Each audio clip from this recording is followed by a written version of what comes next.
1955 Ontario General Election.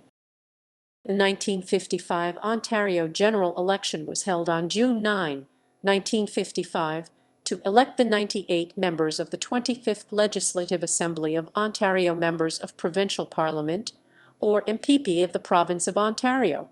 The Ontario Progressive Conservative Party, led by Leslie Frost, won a fifth consecutive term in office, increasing its caucus in the legislature from 79 in the previous election to 83.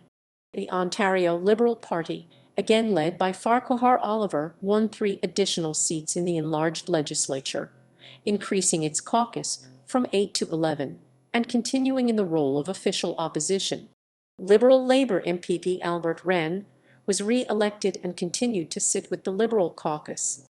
The Social Democratic Co-operative Commonwealth Federation (CCF), led by MacDonald, won 1 additional seat, for a total of 3.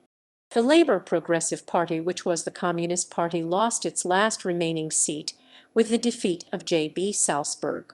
1 PC independent was elected. Results: